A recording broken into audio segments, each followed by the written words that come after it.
Au soleil.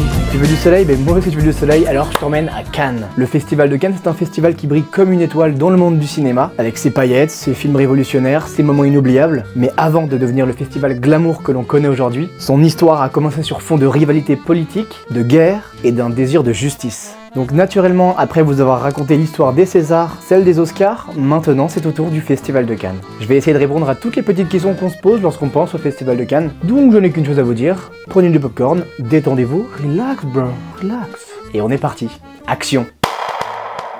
Tout commence en 1938 lorsque la Mostra de Venise, le premier festival international du cinéma, est dominé par l'influence fasciste. Le jury, sous pression d'Hitler et de Mussolini, attribue la Coupe Mussolini, qui était le grand prix de la Mostra de Venise, à un film de propagande nazie. Le tollé est immédiat parmi les nations démocratiques comme la France et les États-Unis, et dès lors que le diplomate Philippe Erlanger quitte la Mostra, il a une idée, créer un festival libre de toute influence politique. Quoi? Ils ont osé donner le grand prix à un film de propagande? Enfin, Philippe, t'es jaloux. C'est une honte. Je vais faire mon propre festival, vous allez voir. Philippe, tu veux créer ton propre festival parce qu'il y a un film qui ne te plaît pas qui a gagné? C'est de la jalousie. Non. Pas du tout, pas du tout. Arrête. C'est de la jalousie, Philippe. Je vous dis que non. Ne te mens pas à toi-même, Philippe, c'est de la jalousie. Mais vous dites n'importe quoi en fait. Ouais, si tu le dis.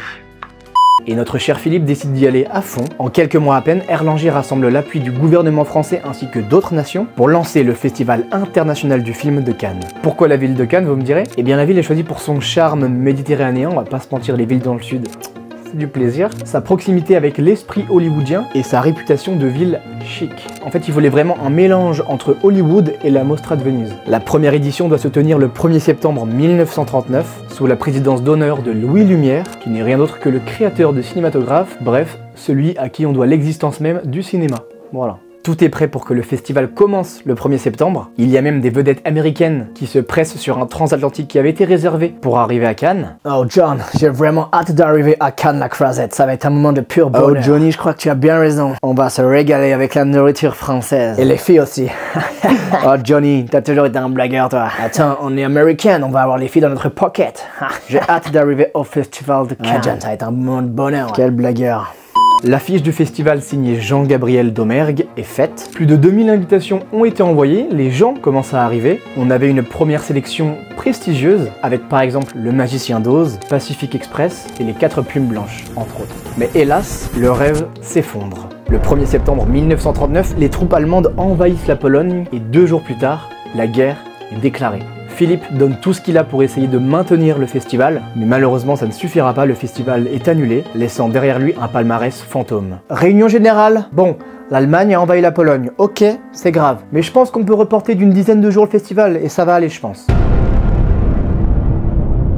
Yes, génial. Tommy, t'es plus là, vous êtes parti, tout le monde est parti, ouais. Bon bah écoutez, on va voir si on peut le réorganiser. J'espère.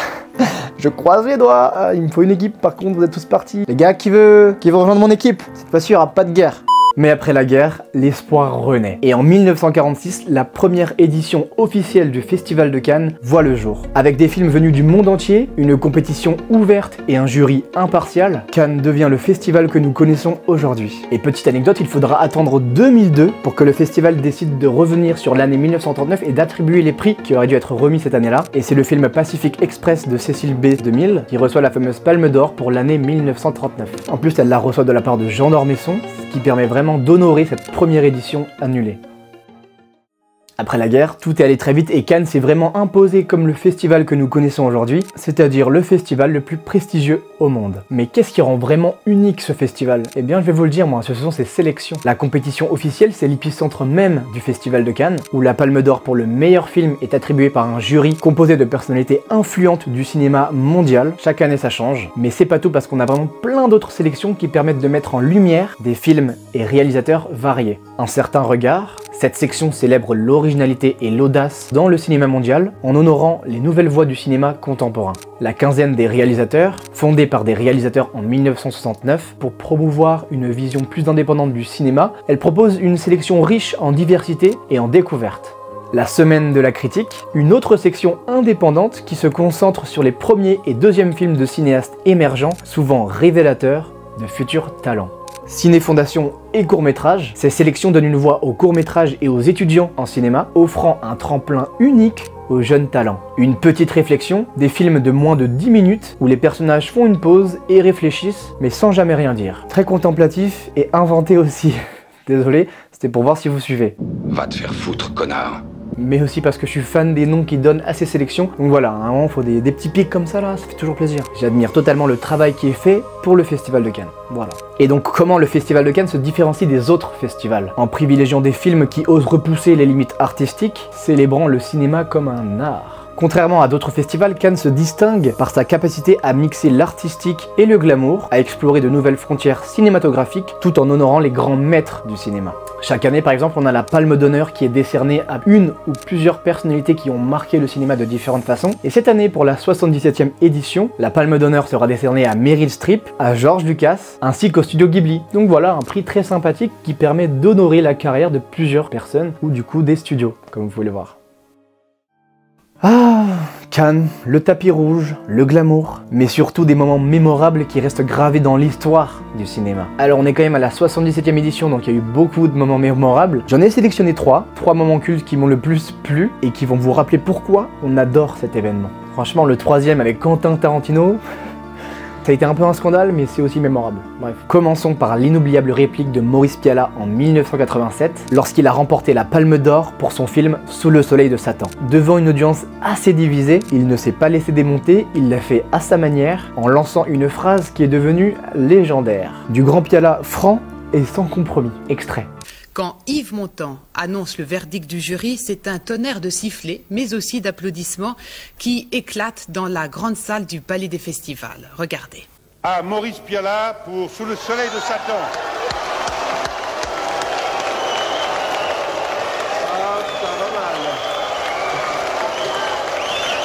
Je ne vais pas faillir à ma réputation. Je suis surtout content ce soir pour tous les cris et les sifflets que vous m'adressez. Et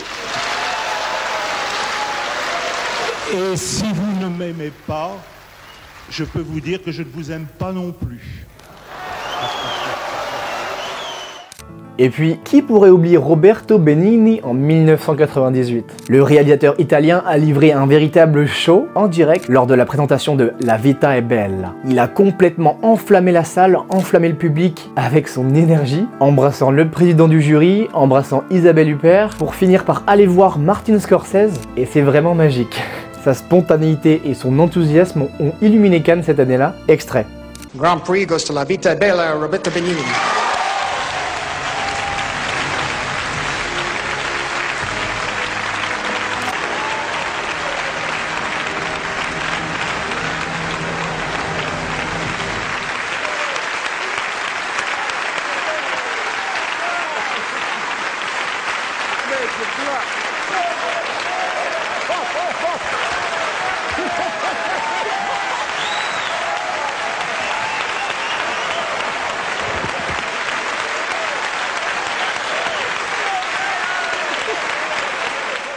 Et enfin, j'aimerais vous parler du doigt d'honneur le plus célèbre de Cannes. Oui, un doigt d'honneur. Quentin Tarantino en 1994, après avoir reçu la Palme d'Or pour Pulp Fiction, super film d'ailleurs, il n'a pas manqué d'exprimer ses sentiments à ses détracteurs dans la salle, on entend tout dans la vidéo vous verrez, en leur adressant un geste bien à lui. Et c'est pour ça que je kiffe ce réalisateur, puisqu'avec un grand sourire aux lèvres, Tarantino montre que même les critiques les plus dures ne peuvent pas éclipser son enthousiasme pour le cinéma. L'extrait est vraiment excellent, vous allez voir. Alors comme je vous disais, c'est un peu entre scandale et moment mémorable. Voilà, vous me dites en commentaire ce que vous en pensez, mais en tout cas, c'est assez exceptionnel.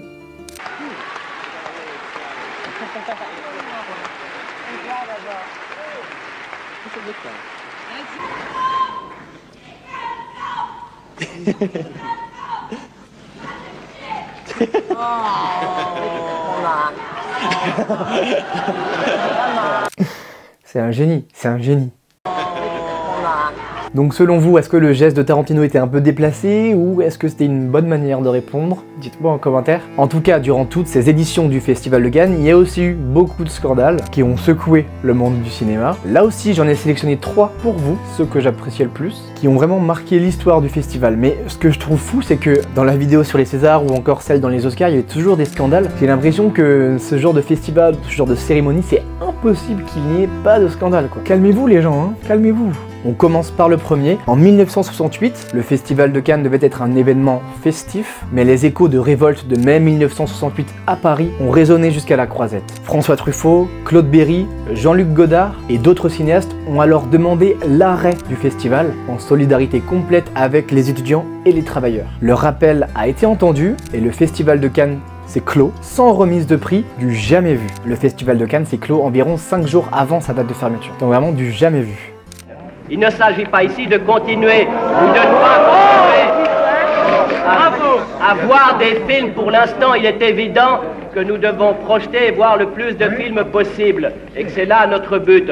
Aujourd'hui ou demain, il ne s'agit pas de ça, il s'agit de manifester avec un retard d'1 semaine et demie la solidarité du cinéma sur les mouvements étudiants et ouvriers qui se passent en France. Je souhaite que le festival s'arrête. Oui, mais... Je vous parle solidarité avec les étudiants et les ouvriers et vous me parlez travelling et gros plans. Vous êtes je voudrais savoir. Le Conseil décide à l'unanimité de déclarer clos le 21e Festival international du film ce dimanche 19 mai à 12h. Bravo. Puis en 1995, quand Mathieu Kassovitz présente son film La haine, il ne se doutait peut-être pas de la tempête qui l'attendait. Son film qui dépeint la brutalité policière dans les banlieues n'a pas été du goût de certains, et c'est pourquoi les représentants des forces de l'ordre ont décidé de tourner le dos à l'équipe du film lorsqu'ils ont débarqué sur la Croisette comme un signe de protestation contre le film. Mais malgré ce geste, La haine a été acclamée par le public et a remporté le prix de la mise en scène. Entre nous, ce film, c'est une pépite. Voilà, il faut le voir.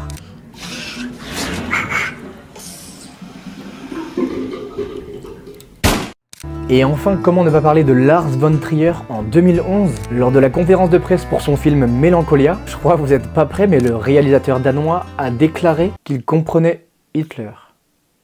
Bah c'est très gênant, tu rigoles.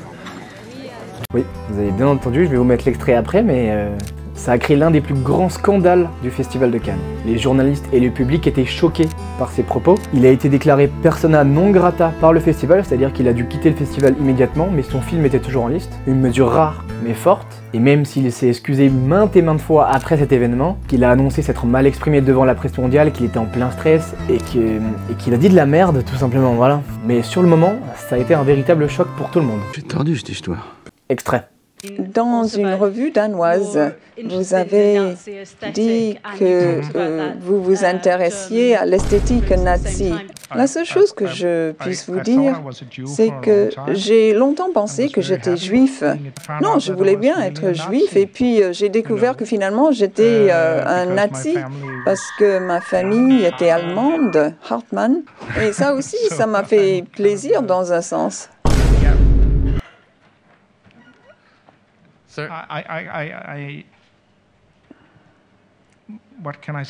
Que puis-je dire? Je comprends Hitler.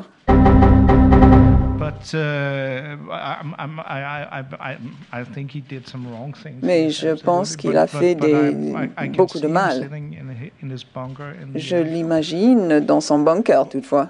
Des marches du Palais des Festivals aux projections confidentielles, Cannes conserve son identité en honorant l'audace, la créativité et l'excellence. Peu importe d'où vient le film et qui l'a réalisé. C'est ce mélange de glamour, de passion, de découverte qui fait du Festival de Cannes un festival aussi prestigieux aujourd'hui. Rendez-vous compte, on est en France et on a l'un des événements les plus prestigieux dans le cinéma. C'est quand même assez ouf. Ce festival incarne l'esprit même du cinéma, toujours provocateur, toujours avant-gardiste et avant tout profondément humain. Et vous, c'est quoi votre meilleur souvenir du Festival de Cannes? Dites-moi tout en commentaire. J'espère que cette vidéo sur l'histoire du Festival de Cannes vous a plu. Je vous ai vraiment raconté l'essentiel. Comme d'habitude, si vous avez aimé la vidéo, lâchez-moi votre meilleur pouce en l'air, le petit partage aux copains, et c'est le copain. Et l'abonnement qui fait plaisir, s'il vous plaît. Hey, abonne-toi vraiment, genre, je déconne pas là, abonne-toi. Allez, c'était Guigui, merci pour votre écoute, ciao.